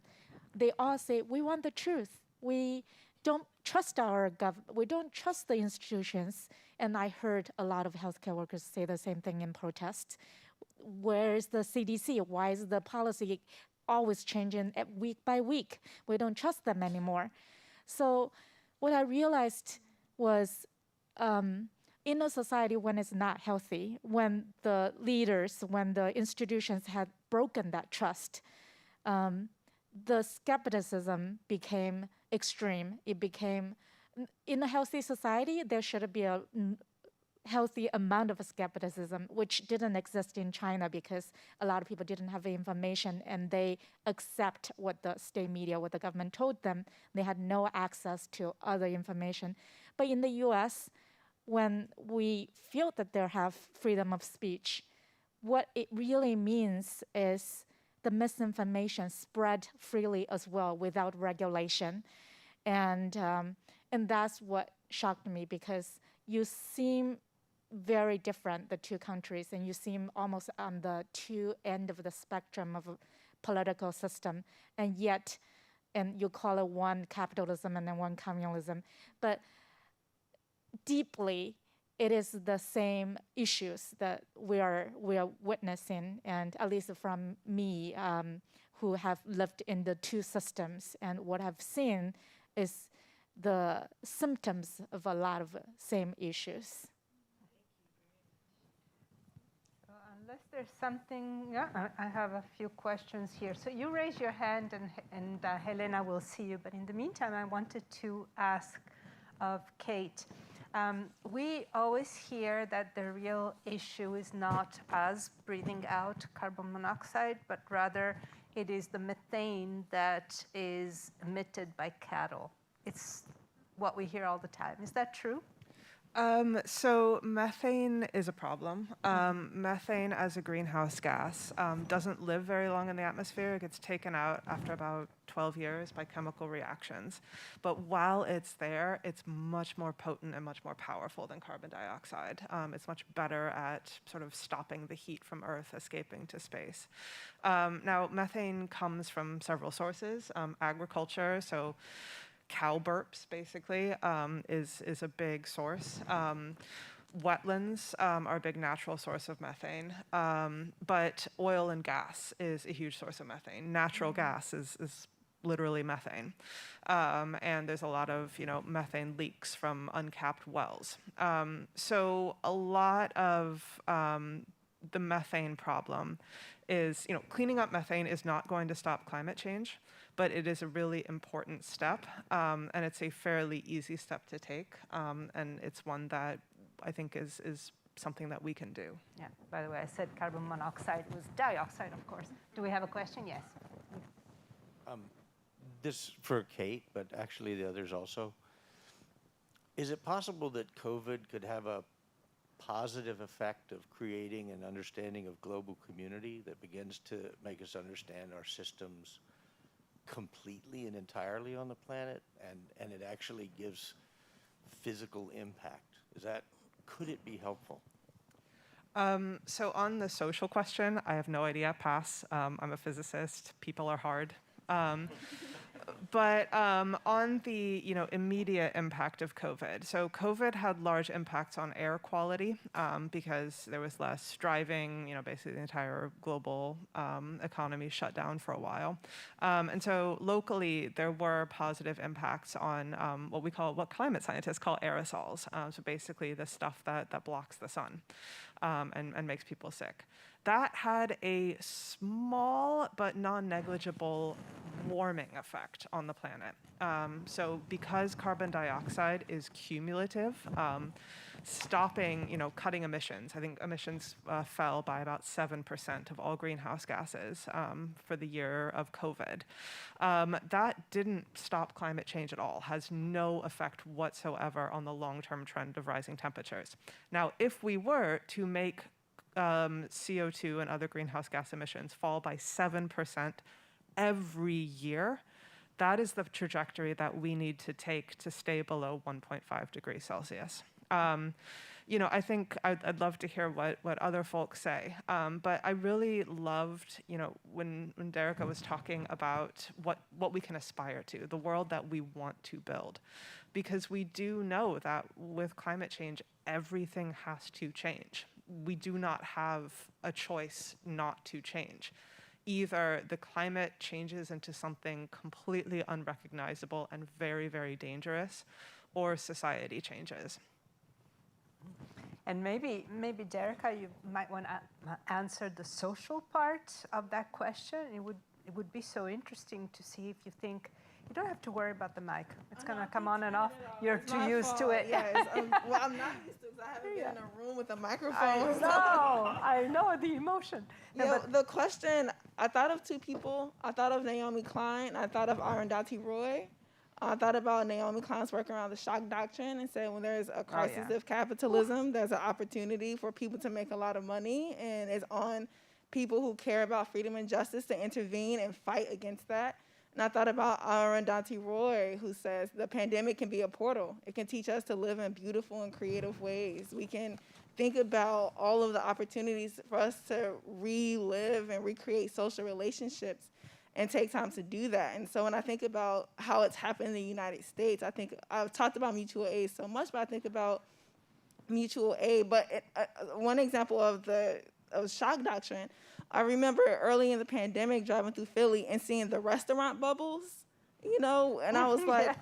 Oh, this happened so quickly. They figured out a way for people to be outside and be warm. And I would drive past homeless people, right, on the street. And I was like, oh, well, there's an incentive here. This is exactly what shock doctrine does. It gives people an incentive to make money and take advantage of a crisis. And then I thought about South Africa, the work that's going on in Cape Town. And people are using COVID as a way to build social solidarity. They didn't say social distance. They said social solidarity, physical distance. And what that did was reorient themselves around social relationships. So they took inventory in different communities and said, who doesn't have medicine on this block? How can we create a system for people to get their needs? Who is in a situation? Who is in a interpersonal violence situation? Let's make sure there's a safe house in these 3 neighborhoods. And so if a woman gets into a fight with her partner, she has somewhere to go, her children can be safe. We know that teenagers are experiencing isolation 17 times higher than adults. Let's make sure that we can teach them how to properly mask, wash hands, but also have therapy, also engage in nutritional exercises, also go on yoga retreats. And so in the United States, everything became about go to Zoom, go online, go on Zoom, go virtual. That's not an option in a place like South Africa where the Wi-Fi grid is only really built for people who can afford it. And so what do? They, in many of these communities I'm talking about, they abandoned trying to reach, use Zoom to reach people who need help. And they had to create other ways to meet each other's needs in person and do that safely. And so I think that the pandemic has been a portal for so many other people. We just have to get out the country and learn about it. Thank you. Well said. Yes. So, Ekene, I know that you're working on another project that also has to do with breathing. Can you tell us about it? Come on. Well, I wasn't going to talk about it. Yeah, I don't think I am going to, but because it's still in development. But in my lab, Poetic Justice, At MIT, we've been working on doing a nationwide living monument for all the Black people who were lost to COVID.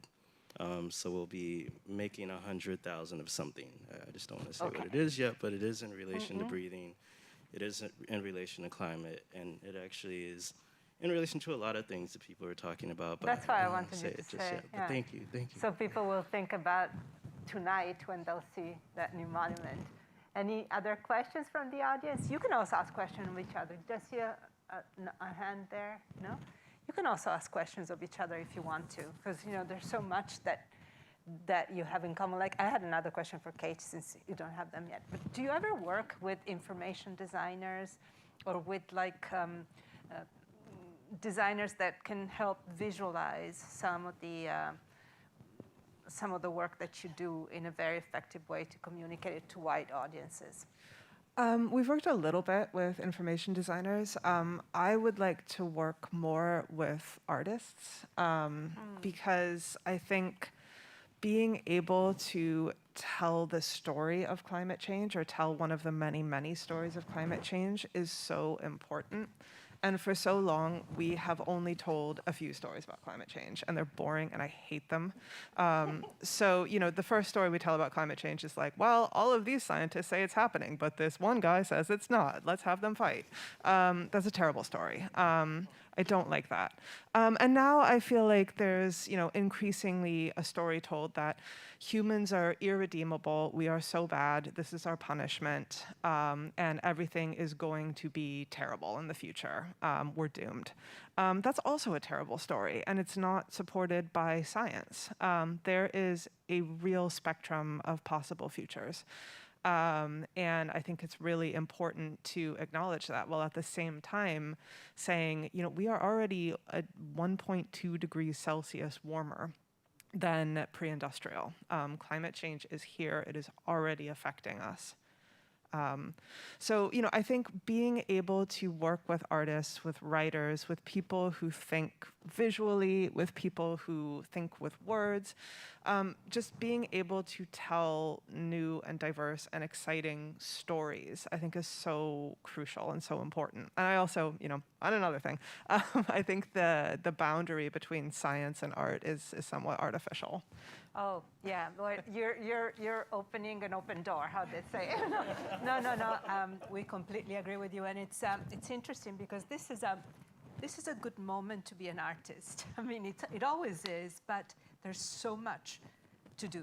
And even Preeti Krishtel, who spoke before, she wanted to have a conversation. We're speaking next week because she also wants to reach artists. I love that because as I mentioned, the whole spirit of this R&D is how to use museums in life and for museums to be good citizens. So that's a great possibility. Yeah, Marco. Yes, it's on. Just following up on that, because definitely I've seen efforts to get scientists and artists work, and I keep seeing more and more, apparently the larger audience and public is interested in mainstream media, streaming culture, any pop culture. Is there any interesting efforts out there of getting climate change into the general public conversations, like pop culture even? Yeah, there's a initiative called the Good Energy Project, which is trying to seed climate storylines throughout Hollywood. I think there was a lot of attention being paid to Don't Look Up, the comet/climate change movie. I think that got a lot of attention. I hope that is not the last climate change movie. I feel like climate change movies tend to be disaster movies. Day After Tomorrow, not scientifically accurate. Geostorm, even less scientifically accurate. Also not scientifically accurate. I don't know. But I want to see climate change rom-coms. I want to see climate. Seriously, I want to see climate change revenge movies where Liam Neeson punches a bunch of fossil fuel executives, So yeah, I mean, we have literally a filmmaker on the panel, so I'd love to hear from her. Looking at You're gonna give us an environmental rom-com. No, I was just, in my mind, I was thinking about all the movies, documentaries and movies about environmental change. And then I mean, I have become so much more pessimistic after the pandemic. I mean, having gone through 2 years of pandemic, and partially is because what I felt, the direction we're heading towards and how little we've learned from the pandemic. So even though I was thinking about those movies, my head immediately goes to the pessimistic direction, thinking, oh, those films, I know, like, I can count down, like, out the documentaries that I've seen that are really good. And I was like, but they reach the people who wanted to watch those films. They reach the people who are already interested in these issues. So how could we, and I think it's similar to what you were asking, the mass media and pop culture, how do we reach the people who would not choose a movie that is about environmental change, climate change, to watch from that is in the first biggest place? Challenge. Yeah. Biggest challenge. I was reading about this evangelical Christian girl. I mean, she's a woman, a young woman that actually is working with the Pope to actually embed environmental messages. It's so fascinating, but it's a really important point that you just made. And I mean, it's the point, there's one more. Okay, last question. Okay, I'm gonna let one more. Yeah, go for it.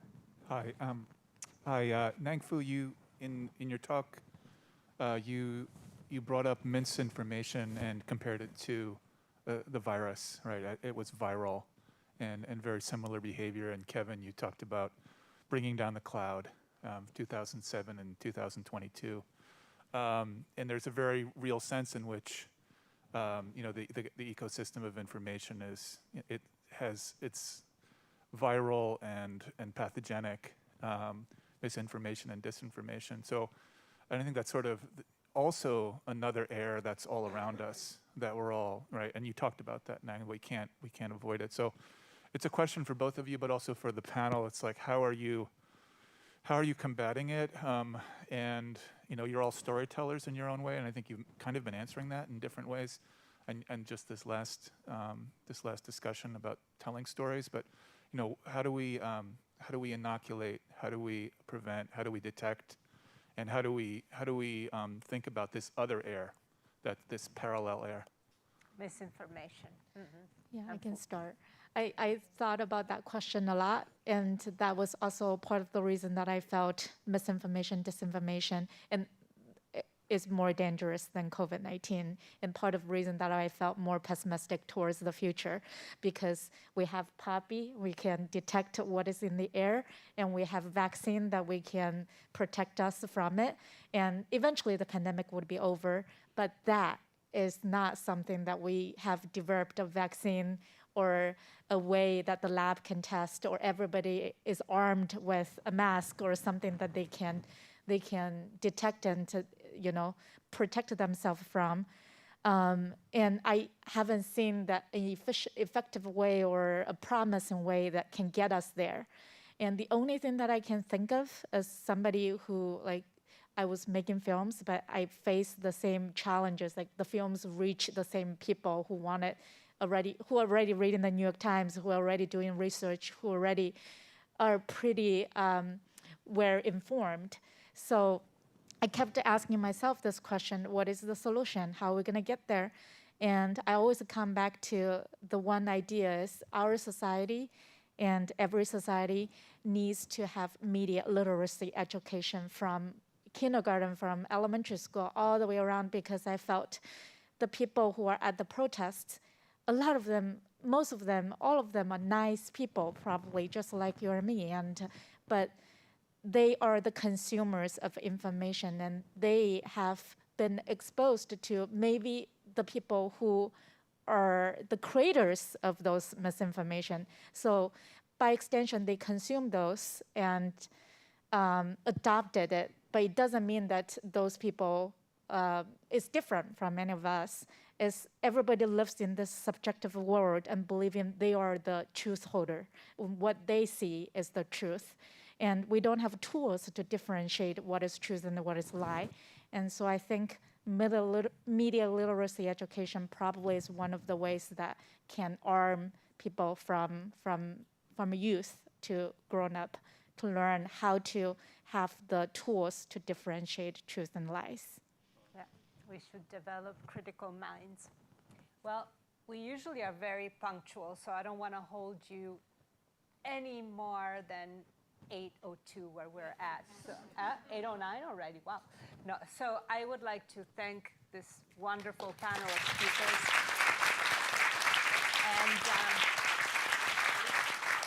And I would like to thank you.